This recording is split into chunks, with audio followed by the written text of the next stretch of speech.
دلجیت بدستور پہلو کے بل فرش پر لیٹا تھا۔ صفدر اب سیدھا ہو کر نشست پر بیٹھ چکا تھا اور اسٹرک گرینیڈز وغیرہ واپس خلا میں رکھنے کی کوشش کر رہا تھا۔ زری گل ہمتن مشین گن کی طرف متوجہ تھا۔ ٹرک اچھلتا کودتا نیم پختہ راستے کی طرف بڑھ رہا تھا۔ ذرا قائم ہو کر زری گل، ایمونیشن کا مسئلہ حل ہو گیا ہے، میں نے توانا لہجے میں کہا۔ آپ فکر ہی نہ کریں استاد جی، آپ کا سر کا قسم، اب بختر بند گاڑی بھی آئے تو پاس نہیں پھٹکے گا، زری گل نے سینہ پھلا کر کہا اور ثابت کیا کہ وہ قابل بھروسہ ساتھی ہیں۔ صفدر چند لمحے راؤنڈ اسٹرپس کے ٹکڑوں کو الٹ پلٹ کر دیکھتا رہا، پھر اس نے 3 اسٹرپس کو آپس میں جوڑ کر ایک لمبا اسٹرپ بنا لیا اور اسے مشین گن میں پہلے سے لگے ہوئے اسٹرپ سے منسلک کر دیا۔ یہ بڑا تسلی بخش منظر تھا۔ مشین گن ایک بار پھر لوڈ تھی اور اب دیر تک لوڈ رہ سکتی تھی۔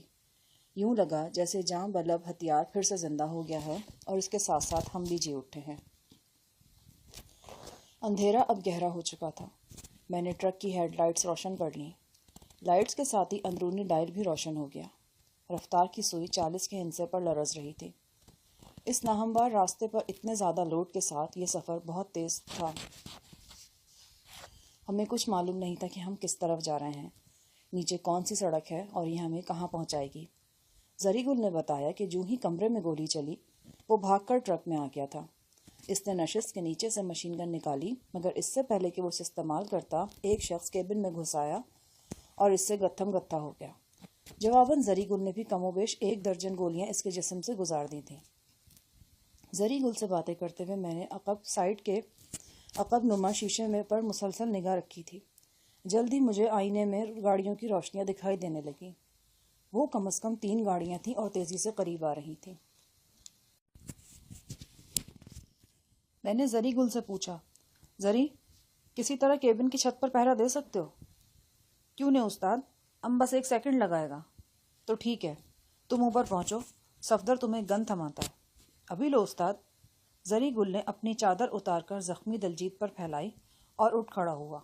میں نے کہا، زری گل، کوئی جانی نقصان نہیں ہونا چاہیے۔ ہمارا مقصد صرف یہ ہے کہ گاڑیاں ہم سے دور رہیں۔ جو ہی کوئی پولیس اسٹیشن نظر آئے گا میں ٹرک وہاں گھسا دوں گا۔ ہم آپ کی بات اچھی طرح سمجھ رہے استاد۔ اس نے دروازہ کھولا۔ دروازے کے ساتھ ہی لوہے کی سیڑھی تھی۔ اس نے اچھلتے کودتے ٹرک کے مختصر دروازے میں سے اپنا جسم موڑ کر باہر نکالا اور سیڑھی کے ذریعے کیبن کی چھت پر پہنچ گیا۔ جیسا کہ میں نے بتایا ہے، ڈرائیونگ کیبن کی چھت پر ایک چوکور خلا تھا۔ ایسے خلا تقریباً سبھی ٹرکوں میں ہوتے ہیں۔ گرمیوں میں کلینر یا ہیلپر وغیرہ یہاں اپنے بستر بچھا لیتے ہیں اور دوران سفر سکون سے محو خواب رہتے ہیں۔ دلجیت گنے کے گٹھوں پر سے اسی خلا میں گر کر بے ہوش ہوا تھا۔ اس خلا میں زری گل بڑے اچھے طریقے سے مورچہ بند ہو سکتا تھا اور اس کی گن بھی چاروں طرف نشانہ لے سکتی تھی۔ زری گل اوپر پہنچ گیا تو صفدر نے بھاری بھرکم مشین گن بھی اسے تھما دی۔ حسب توقع اس دوران متعاقب گاڑیاں کافی نزدیک پہنچ چکی تھیں۔ پھر ان میں سے گاہے بگاہے فائر بھی ہونے لگے۔ میرے اندازے کے مطابق ایک لینڈ روور سب سے آگے تھی۔ اس کی روشن بتیاں سب سے جدا نظر آ رہی تھیں۔ غالباً فائرنگ بھی اسی جیپ سے ہو رہی تھی۔ اگلے چند سیکنڈ میں لینڈ روور نے اپنے ٹرک سے اپنا فاصلہ مزید کم کر لیا۔ فائرنگ 7mm اور 222 رائفل سے کی جا رہی تھی۔ چند گولیاں سیٹی بجاتی کھڑکی کے بالکل قریب سے گزریں۔ یہ بے حد سنگین لمحے تھے۔ ٹرک کا کوئی ٹائر کسی بھی وقت نشانہ بن سکتا تھا۔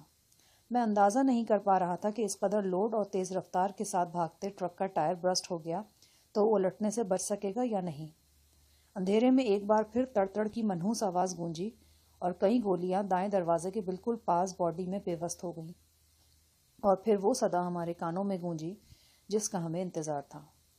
کیبن کی چھت سے مشین گن نے خوفناک قہقہہ بلند کیا۔ یہ ایک طویل برسٹ تھا۔ رات کے سناٹے میں سینکڑوں گز تک کی آواز پھیلتی اور گونجتی محسوس ہوئی۔ میں نے دیکھا چمکیلی بتیوں والی گاڑی بری طرح لہرائی، پھر اس کی بتیاں عجیب انداز میں ناش سی گئیں۔ گاڑی الٹ گئی تھی۔ معلوم نہیں وہ کس ڈھنگ سے الٹی تھی، مگر اتنا اندازہ ہو رہا تھا کہ اس کا رخ دوسری طرف ہو گیا ہے۔ مجھے اس کی سرخ ٹیل لائٹس نظر آنے لگیں۔ پھر اچانک یہ منظر بھی نگاہوں سے اوجھل ہو گیا۔ ٹرک نے اپنا سارا لوڈ 2 دائیں پہیوں پر منتقل کرتے ہوئے ایک خوفناک موڑ کاٹا اور تارکول کی سڑک پر آ گیا۔ سڑک پر پہنچتے ہی میں نے رفتار میں اضافہ کر دیا۔ اسپیڈو میٹر کی سوئی 50 کے ارد گرد لرزنے لگی۔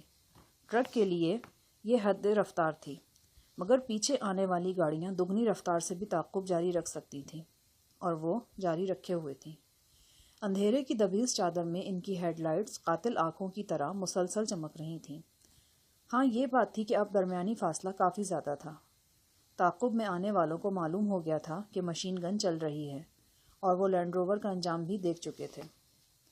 3-4 میل تک یہ صورتحال برقرار رہی، تب متعاقب گاڑیاں ایک بار پھر درمیانی فاصلہ کم کرنے لگیں۔ اس مرتبہ زری گل نے انہیں صرف وارننگ دینا مناسب جانا۔ جب وہ خطرناک فاصلے پر پہنچ گئیں تو زری گل نے اوپر تلے 3-4 برسٹ فائر کیے۔ ایک بار پھر شب کا جگر موت کی گھن گرج نے چھلنی کر دیا۔ یوں لگا جیسے ہم کسی محاذ پر ہیں اور مورچے میں دبکا ہوا کوئی فوجی دشمن پر آگ برسا رہا ہے۔ پیچھے آنے والی روشنیاں ایکا-ایکی پھر فاصلے پر چلی گئیں۔ فرش پر پڑے دلجیت نے کرہا کر کہا، یہ سب کیا ہو رہا ہے باؤ؟ تم تو بہت خطرناک لوگ ہو۔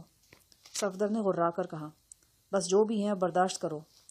دلجیت نے اٹھ کر بیٹھنے کی کوشش کی، لیکن میں نے کندھے سے تھام کر اسے پھر فرش پر لٹا دیا۔ نہیں چاچا، تم یہاں زیادہ محفوظ ہو، میں نے کہا۔ وہ کسمسا کر رہ گیا۔ ٹرک کا یہ کیبن خاصا کشادہ تھا۔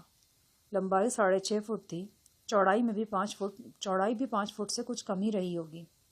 درمیانے قد کا شخص کیبن میں ذرا سا جھک کر کھڑا ہو سکتا تھا۔ خاصی آرام دہ جگہ تھی۔ نشست پر ڈرائیور کے ساتھ ایک شخص بآسانی سو سکتا تھا، دوسرا نیچے فرش پر گزارا کر سکتا تھا۔ کیبن میں کئی خانے بنے ہوئے تھے۔ ایک طرف آہنی کھوٹی تھی جس پہ مرحوم دل محمد کا ایک پرانا سویٹر لٹک رہا تھا۔ میری نشست کے عین پیچھے لوہے کا ایک تار جھول رہا تھا جس میں محصول کی بہت سی پرچیاں اور رسیدیں وغیرہ پروئی گئی تھیں۔ ڈیش بورڈ کے ایک خانے میں نسوار کی ڈبیاں، K2 سگریٹ کا پیکٹ، ماچس اور ایک بڑی ٹارچ اور چند بیکار بیٹری سیل پڑے تھے۔ ایک نظر کیبن کا جائزہ لینے کے بعد میں نے اطراف میں نگاہ دوڑائی اور اندازہ لگانے کی کوشش کی کہ ہم کس جگہ ہیں۔ درختوں کے حیولے اور کہیں کہیں کسی کٹیا کی ٹمٹماتی روشنی کے سوا کچھ دکھائی نہیں دے رہا تھا۔ ہم بارش سے بھیگی ہوئی ایک برانچ روڈ پر تھے۔ یہاں ٹریفک نہ ہونے کے برابر تھا۔ سڑک اچھی تھی اور تازہ تازہ بنی تھی۔ پاکستان میں اچھی سڑک کا مطلب یہی ہوتا ہے کہ وہ تازہ تازہ بنی ہو۔ میرے اندازے کے مطابق ہم سمندری اور مامو کانجن کے درمیان کہیں تھے۔ اس کا مطلب تھا کہ اگر ہم نے اسی سمت میں سفر جاری رکھا تو جلد ہی دریائے راوی پر پہنچ جائیں گے۔ میں نے صفدر سے پوچھا تو اس نے بھی ایسا ہی خیال ظاہر کیا۔ کہنے لگا، میرا خیال ہے یہ سڑک شیخ موسیٰ یا کمالیہ پر راوی سے جا ملے گی۔ جب راستے کے بارے میں ٹھیک سے پتہ نہ ہو تو مناسب یہی ہوتا ہے کہ کہیں رک کر معلومات حاصل کر لی جائیں، لیکن ہم جس صورتحال کا شکار تھے اس میں رکنا تو درکنار، رفتار کم کرنا بھی ممکن نہیں تھا۔ ہم دل ہی دل میں دعا گو تھے کہ کہیں کوئی پولیس اسٹیشن یا ناکہ دکھائی دے اور ہم ٹرک روک سکیں، مگر دعا کو اثر سے ہمیشہ ضد ہوتی ہے۔ اس ویران سڑک پر دور دور تک کہیں کسی محافظ قانون کے آثار نظر نہیں آتے تھے۔ صرف ایک مقام پر 2 رائفل مین ایک چھتری تلے سمٹے نظر آئے۔ خبر نہیں ناکے پہ کھڑے تھے یا کسی سواری کا انتظار کر رہے تھے۔ بہرحال وہ ہمارے لیے بیکار تھے۔ وہ صرف 2 تھے اور ان کے پاس کوئی سواری بھی نہیں تھی۔ وہ بھلا اس مصیبت میں ہماری کیا مدد کرتے؟ پیچھے آنے والے طوفان بلاخیز میں ان کی حیثیت 2 تنکوں سے زیادہ نہیں تھی۔ یہ بڑی گمبھیر سچویشن تھی، لیکن اس کے ساتھ ساتھ دلچسپ بھی تھی۔ جو لوگ ہمارے پیچھے آ رہے تھے وہ ایک اندیکھے شکنجے میں کسے ہوئے تھے۔ نہ وہ ہمارا پیچھا چھوڑ سکتے تھے، نہ قریب آ سکتے تھے۔ قریب آتے تو وہ مشین گن جاگ اٹھتی جو 1 میل کے دائرے میں ہر شے کا صفایا کر سکتی تھی، اور دور جاتے تو ٹرک ہاتھ سے نکل جاتا، اور ٹرک ہاتھ سے نکلنے کا مطلب وہی لوگ جانتے تھے جو اس کی قدر و قیمت سے آگاہ تھے۔ یوں ہمارے پیچھے آنے والے اپنی تمام تر وحشت اور خوخاری کے باوجود ہم سے فاصلہ رکھنے پر مجبور تھے، بھیڑیوں کے اس غول کی طرح جو مسلح شکاری کے قریب نہیں آتا لیکن اس کی جان بھی نہیں چھوڑتا۔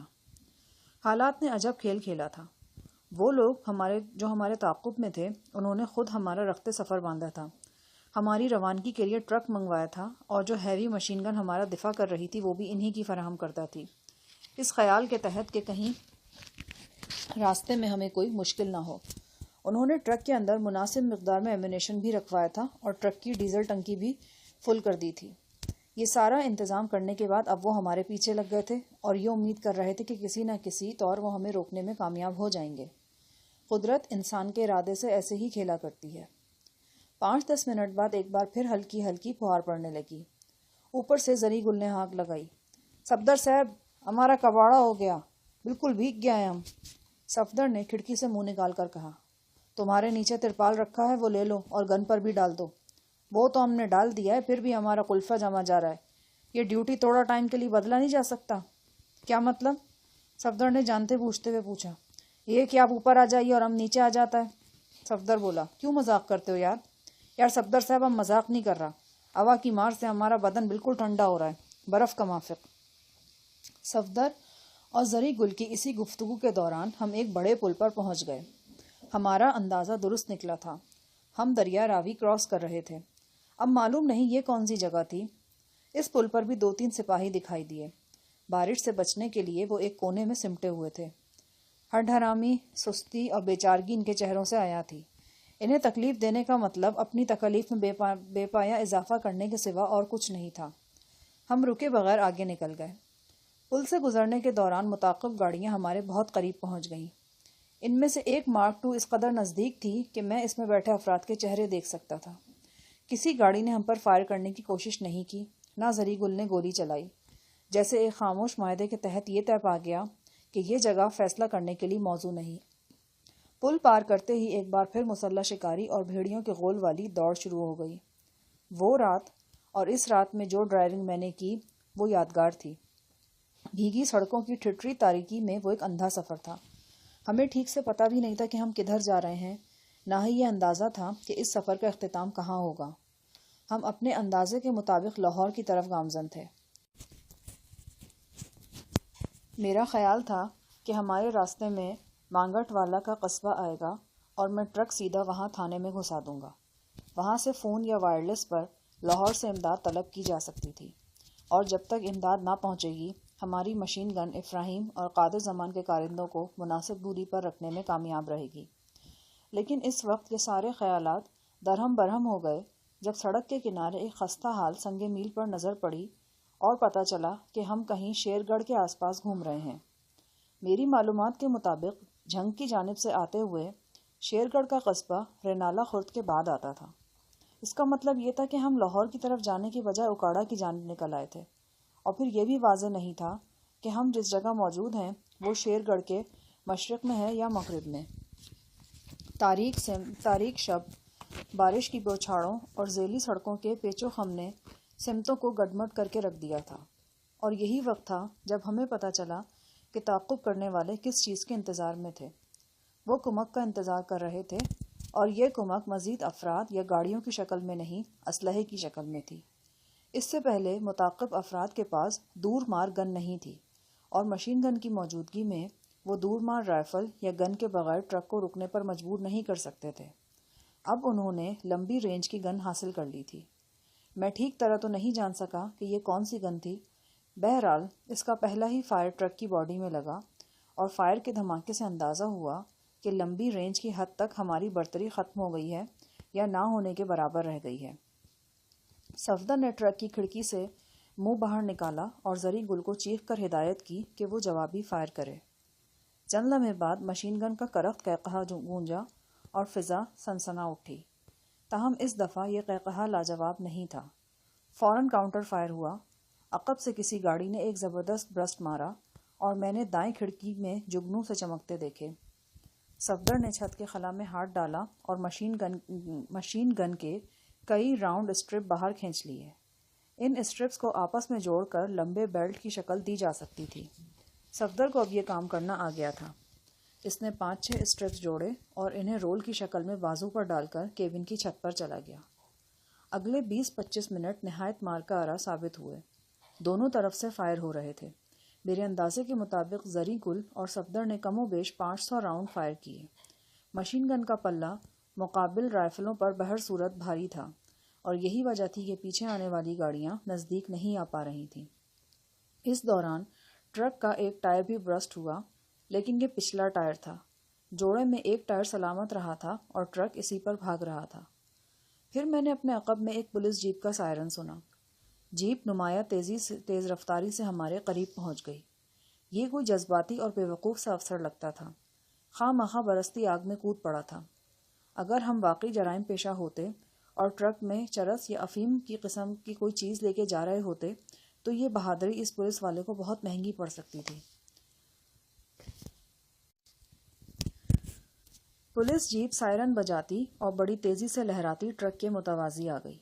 ایک گنجے سر والے انسپیکٹر نے کھڑکی میں جھانکا اور ہمیں رکنے کا اشارہ کیا۔ میں نے دیکھا اس کے ساتھ ڈرائیور کے علاوہ صرف ایک رائفل مین تھا۔ گاڑی روکو ورنہ میں گولی چلا دوں گا۔ اس کے ہاتھ میں 38 بور کا پستول تھا۔ اس کا ڈرائیور مشاقی کا مظاہرہ کر کے ٹرک کو اوورٹیک کر گیا اور پھر جیپ کی رفتار کم کر کے ٹرک کو رکنے پر مجبور کرنے لگا۔ میری توقع کے مطابق یہ چودھری ٹائپ انسپیکٹر تھوڑا سا بہادر اور تھوڑا سا بے وقوف تھا۔ اس کی بہادری اور بے وقوفی دونوں خطرناک تھی۔ وہ زری گل کی رعایت کا فائدہ اٹھا کر ہمارے قریب پہنچ گیا تھا اور اب یہاں سے بآسانی ٹرک کے ٹائر ناکارہ کر سکتا تھا۔ میں نے مناسب سمجھا کہ کوئی ناخوشگوار واقعہ پیش آنے سے پہلے ٹرک روک لوں۔ بایاں کنارہ لے کر میں نے بتدریج ٹرک کی رفتار کم کی اور اسے روک لیا۔ جیپ کے دونوں بائیں دروازے کھلے۔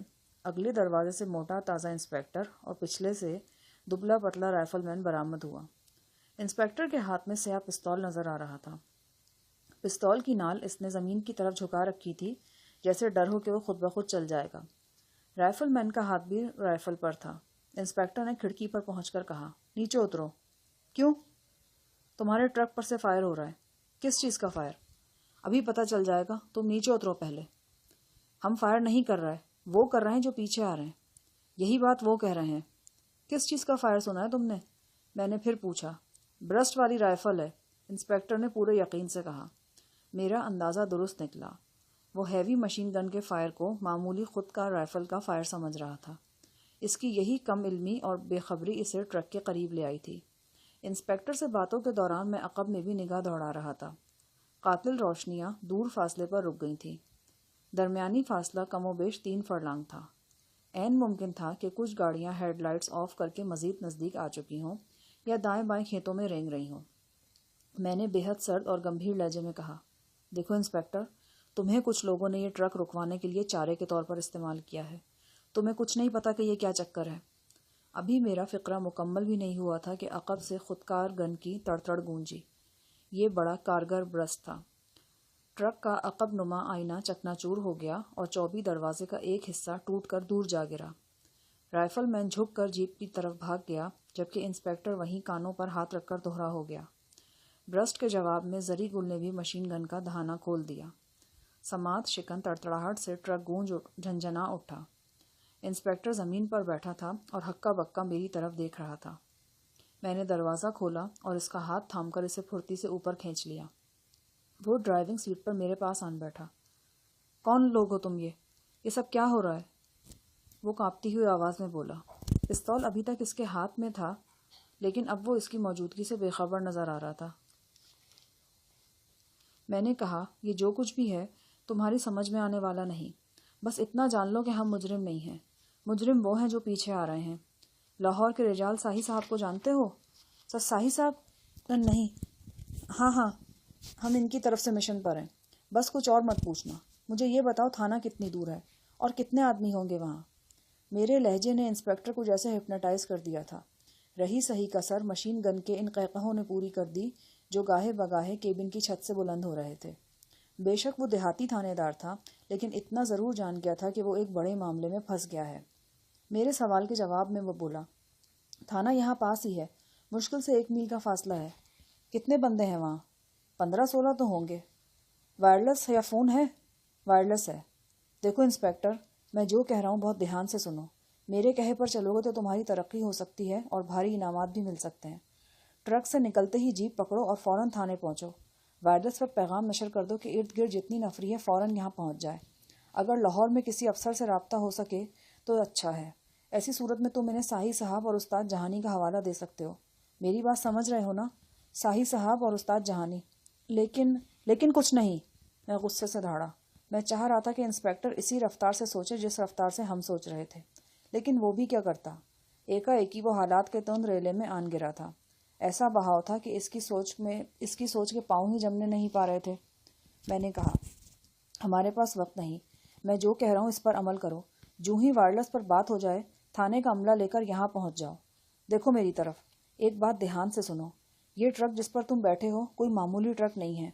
تم اس کی قدر و قیمت کا اندازہ نہیں کر سکتے۔ یہ ہاتھ سے نکل گیا تو سمجھو زلزلہ آ جائے گا پورے محکمے میں۔ کسی بھی طرح تمہیں یہاں مسلح نفری لے کر آنی ہے، اور جلد از جلد۔ انسپیکٹر اب بہت مروب نظر آنے لگا۔ اس نے ایک نظر میرے چہرے پر ڈالی، فرش پر لیٹے زخمی دلجیت کو دیکھا اور خشک ہونٹوں پر زبان پھرنے لگا۔ ٹھیک ہے، میں جاتا ہوں، وہ دروازے کے ہینڈل پر ہاتھ رکھتے ہوئے بولا۔ میں نے اس کا شانہ دباتے ہوئے کہا، صرف جانا نہیں، آنا بھی ہے۔ اس نے اس بات میں سر ہلایا اور چھلانگ لگا کر نیچے اتر گیا۔ اتنا تو مجھے یقین تھا کہ وہ بہادر ہے اور اس صورتحال سے کنی کترانے کی کوشش نہیں کرے گا۔ میں نے اسے ترقی اور انعامات کی جھلک بھی دکھا دی تھی اور یہ بھی بتا دیا تھا کہ یہ ایک بہت بڑا اور اہم ترین معاملہ ہے۔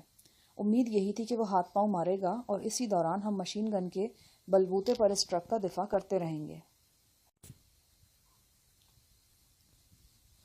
ٹرک سے اترتے ہی انسپیکٹر نے خود کو رکوع کے بل جھکایا اور اسی حالت میں بھاگتا ہوا گاڑی کی طرف آیا۔ اچانک پہلو سے ایک برسٹ آیا۔ انسپیکٹر ڈگمگایا اور پھر لہراتا ہوا پٹ سے ٹرک کے عین سامنے گرا۔ ٹرک کی ہیڈ لائٹ سیدھی اس کے جسم پر پڑ رہی تھیں۔ میں نے دیکھا اس کے سر کا اگلا حصہ غائب ہے اور پشت خون سے تر ہوتی جا رہی تھی۔ وہ ایک لرزہ خیز منظر تھا۔ انسپیکٹر مر چکا تھا۔ اسے ہلاک کرنے والے برسٹ نے سرکاری جیپ کو بھی چکنا چور ہی کر دیا تھا، اور مجھے بہت کم امید تھی کہ اس کے اندر ڈرائیور اور رائفل مین محفوظ رہے ہوں گے۔ آواز کے ساتھ ہی مجھے اندازہ ہو گیا کہ یہ فائرنگ بائیں سمت سے کی گئی ہے۔ میں نے آواز کی سمت دیکھا۔ بہت دور فاصلے پر درختوں میں روشن نقطے لرز رہے تھے۔ ہمیں گھیرنے کی کوشش کی جا رہی تھی۔ اب تک کے تعاقب میں یہ سب سے سنگین صورتحال تھی۔